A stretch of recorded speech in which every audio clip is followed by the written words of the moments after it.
Fake news is also plaguing the world of science. Scientists are fighting back against the alternative facts they say are being spread through social media and hurting legitimate research. Types of bad information. There are several packages in which false information is delivered. Some are simply lies promulgated by people with an agenda. Others are part of research funded by industry to screw results and opinions.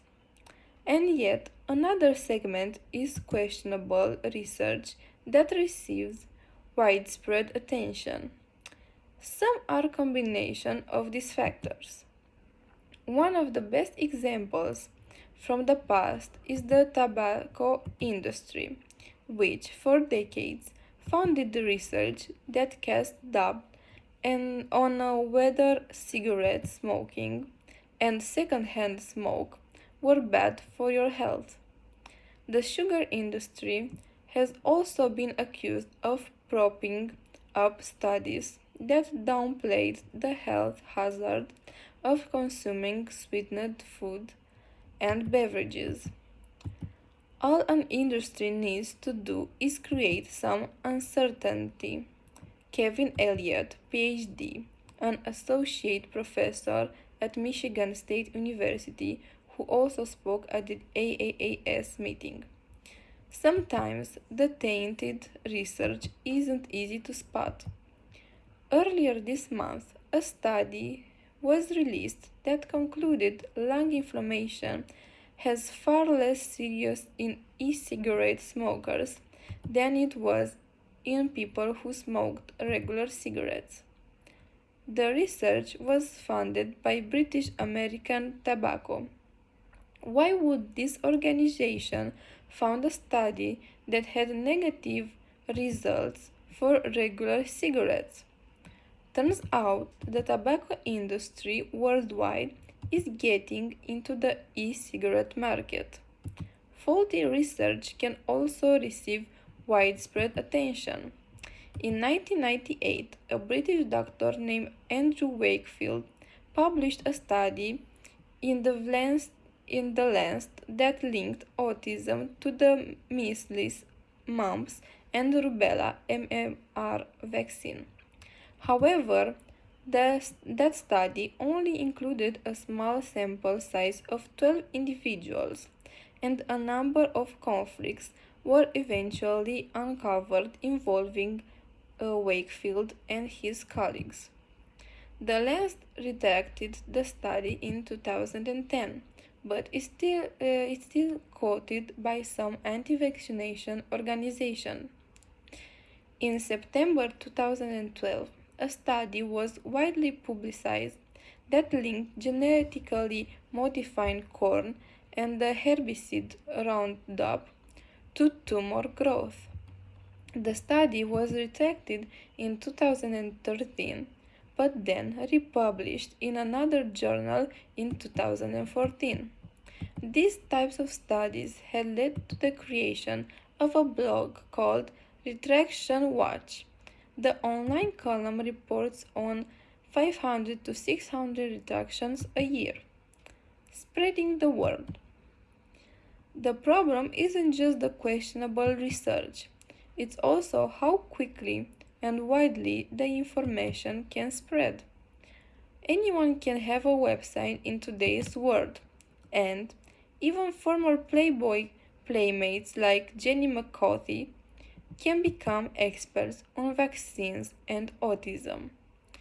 On these sites, people can post and share whatever material they deem to be worthy and accurate. In addition, sites such as Facebook can add to the problem. Those social media sites track what information a person is interested in and feeds them more of the same. So, someone who thinks the coal industry doesn't pollute the air will see more material along those same lines. Laura Boxley, PhD, Director of Clinical Neuropsychology Training, and Assistant Professor Clinical in the Departments of Psychiatry and Behavioral Health, Neurology and Psychology at the Ohio State University Wexner Medical Center, said this type of information can be more appealing to those reading it and accurate information. Real science is not sexy and fancy, it's slow and steady. This confirmation bias can produce and validate a person's one sided view. There is a lot of danger in accepting only one scientist's opinion. Beyond hardening an individual's belief, scientific fake news can also affect government policy. Climate change is one high profile example, with a new president who, in the past, has proclaimed that the scientifically proven phenomenon is really just a hoax. The consequences are important. Alternative facts in science facilitate alternate facts in politics. What can be done? Experts are urging several courses of action to stop or slow the spread of false scientific information. First, they say scientists need to do a better job of communicating their research to the public. Spouting off data and technical terms isn't going to get it done. The ad society should start teaching teenagers in middle school and high school how real science works.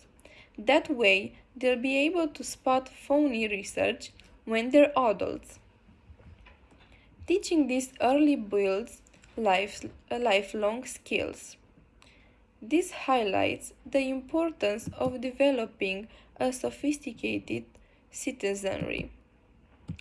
The experts also urge the country to better found and better respect places where real scientific work is done. We need to double down on our institutions. Finally, they urge the public to avoid the temptation to share dubious information on social media. It's really hard to break that echo chamber. In addition, research engines such as Google should eliminate research that has been debunked from its system.